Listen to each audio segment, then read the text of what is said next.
नमस्कार मित्रों, आर्य TV official के इस यूट्यूब चैनल पर आपका पुनः विनम्र स्वागत है। आज हम मनाचे श्लोक के 202वें श्लोक के तीसरे भाग में प्रवेश कर रहे हैं। यह भाग सदा श्रवणे पाविजे निश्चयासी इस भाव पर केंद्रित है। इसमें बताया गया है कि साधक को हृदय पूर्ण श्रवण करते हुए अपने निश्चय को मजबूत बनाना चाहिए। श्रवण केवल शब्दों का नहीं, जीवन के अनुभवों का है।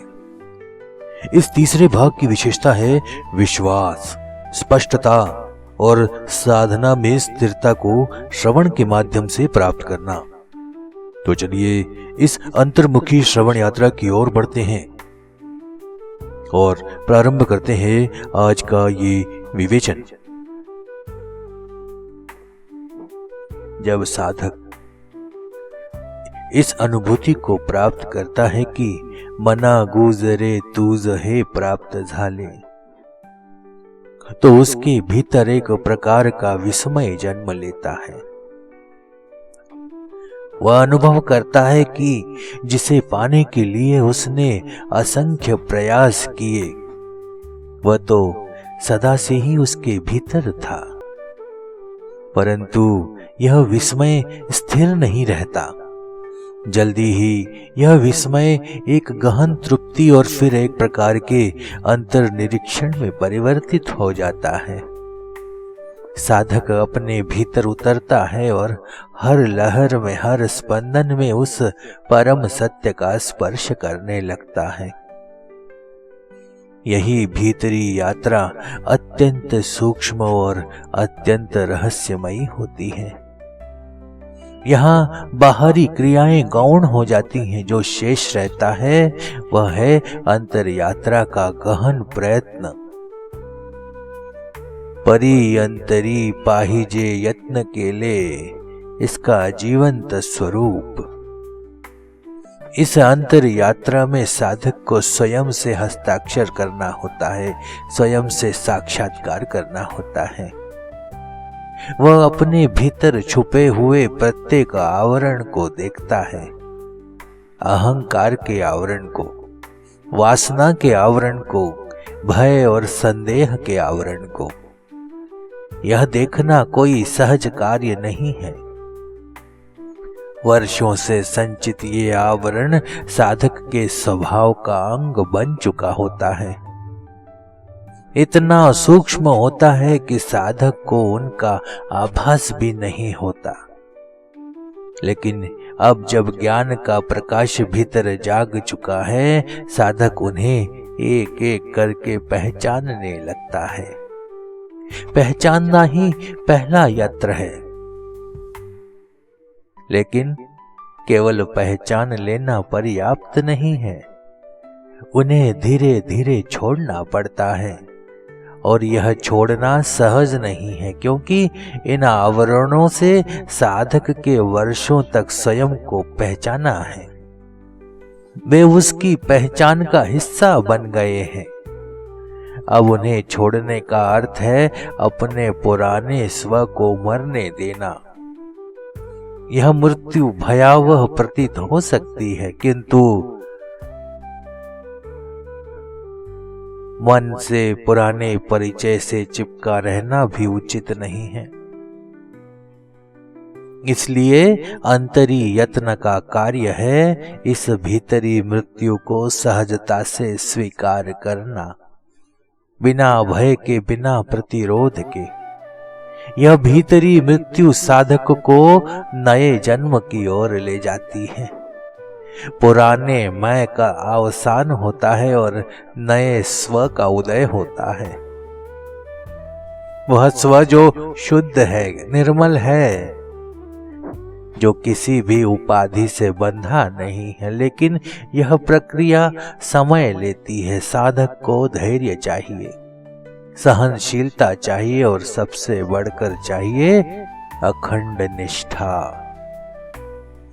क्योंकि बीच बीच में मन भ्रमित हो सकता है। पुरानी आदतें उसे वापस खींच सकती हैं। इसलिए सदा श्रवणे पाविजे निश्चयासी, इसका निर्देश अत्यंत महत्वपूर्ण है। श्रवण अब साधक के लिए केवल कानों से शब्द सुनने का कार्य नहीं रह जाता, यह जीवन का अंग बन जाता है। वह हर क्षण सुनता है अपने भीतर के सत्य को, अपनी अंतरात्मा की पुकार को, संतों के वचनों की प्रतिध्वनि को। वह सुनता है पवन की सदा में भी, नदियों की सरिता में भी, जीवन के हर छोटे से छोटे स्पंदन में भी, क्योंकि अब उसके लिए संपूर्ण सृष्टि एक विशाल वेद बन गई है, जिसमें हर ध्वनि, हर स्पंदन उसे उसी परम सत्य की ओर बुला रही है। यह सदा श्रवण साधक के भीतर निश्चय को पुष्ट करता है। यह निश्चय ऐसा नहीं जो केवल बौद्धिक हो, यह अनुभूति से उपजा हुआ निश्चय है। साधक जानता है कि वह जो है वही सत्य है। अब उसे किसी प्रमाण की आवश्यकता नहीं है, किसी बाहरी समर्थन की अपेक्षा नहीं है।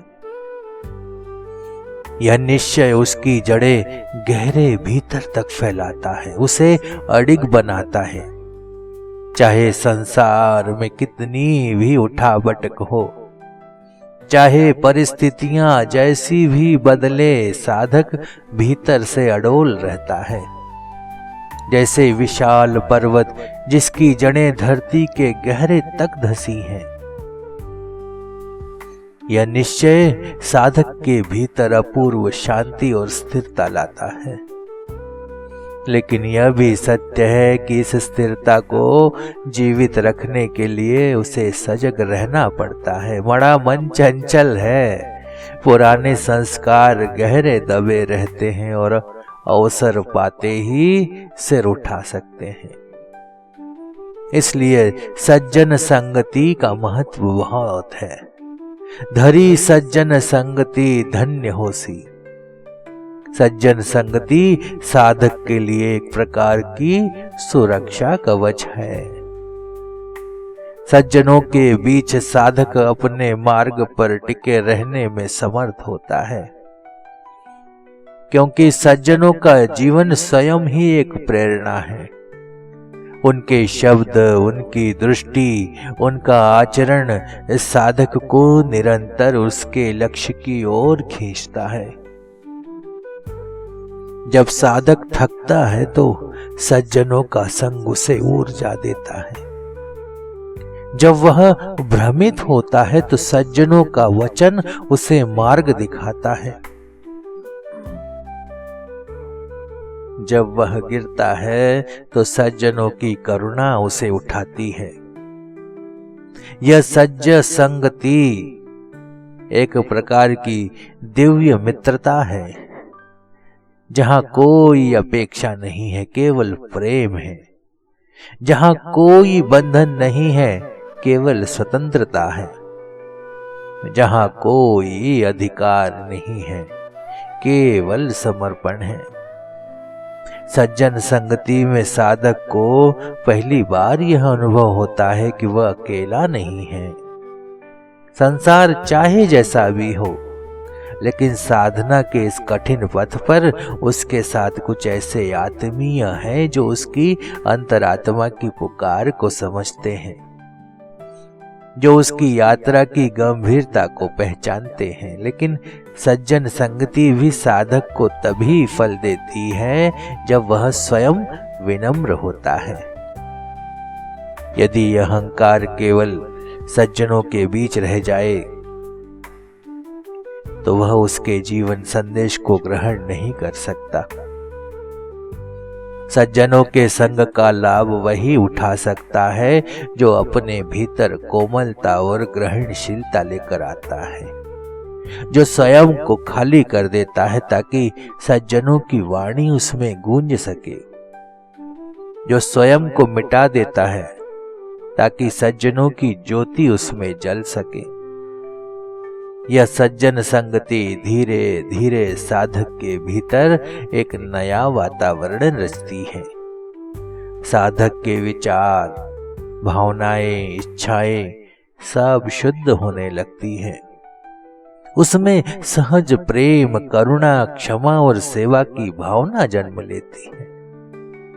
वह जीवन को अब केवल अपने लिए नहीं बल्कि समस्त जगत के कल्याण के लिए जीने लगता है।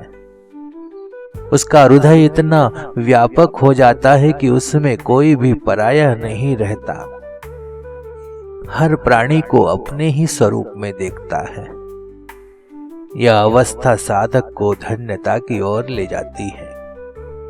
वह जानता है कि अब उसे कुछ भी पाना शेष नहीं है। जो पाना था वो मिल चुका, जो जानना था वह जाना जा चुका है। अब उसका कार्य केवल उस अनुभूति में स्थिर रहना है, उसे जीवन के प्रत्येक क्षण में अभिव्यक्त करना है। यह धन्यता साधक को भीतर से संपूर्ण कर देती है। उसके लिए अब संसार न सुख का साधन है न दुख का कारण है। वह संसार को जैसे है वैसे ही स्वीकार करता है। उसमें न कोई आकर्षण है न कोई विकर्षण। उसका जीवन एक सहज प्रवाह बन जाता है जिसमें वह हर घटना, हर परिस्थिति को परमात्मा की लीला समझकर स्वीकार करता है। लेकिन इस अवस्था तक पहुंचने के लिए मना गूज, इसको सजीव रखना आवश्यक है। गूज यानी रहस्य। यह रहस्य केवल बौद्धिक नहीं है, यह एक जीवंत धड़कता हुआ अनुभव है। यदि साधक इस गूंज को भूल जाए, इस रहस्य को भूल जाए, यदि वह केवल बाहरी क्रियाओं में उलझ जाए, तो उसका साधना पथ पुनः जड़ता में बदल सकता है।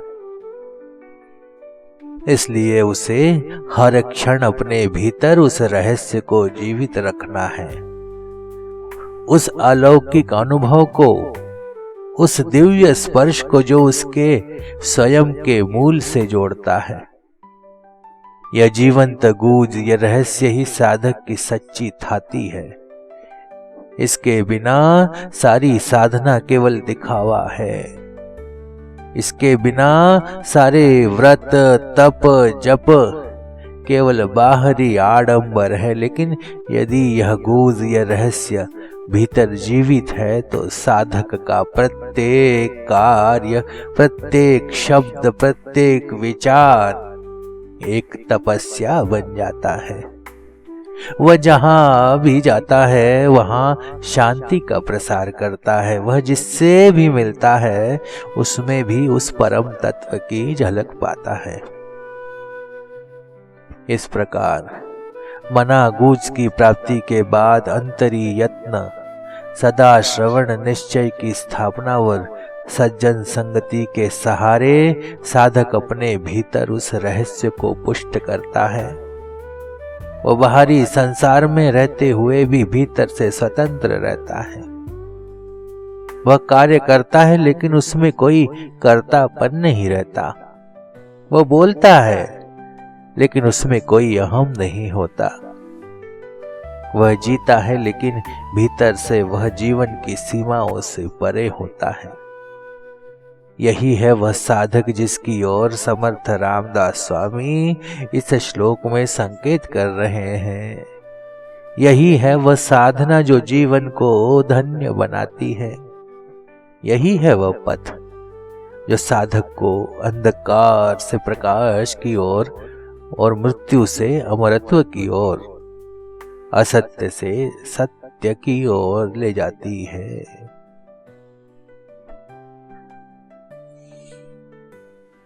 तो मित्रों, अगर आपको ये विवेचन पसंद आया हो तो कृपया हमारी चैनल आर्या टीवी ऑफिशियल को आज ही सब्सक्राइब करें और इस ज्ञान के प्रसार में हमारे साथ जुड़े।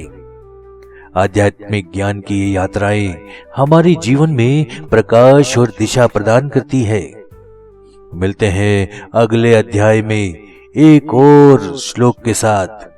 तब तक के लिए जय जय रघुवीर समर्थ। नमस्कार।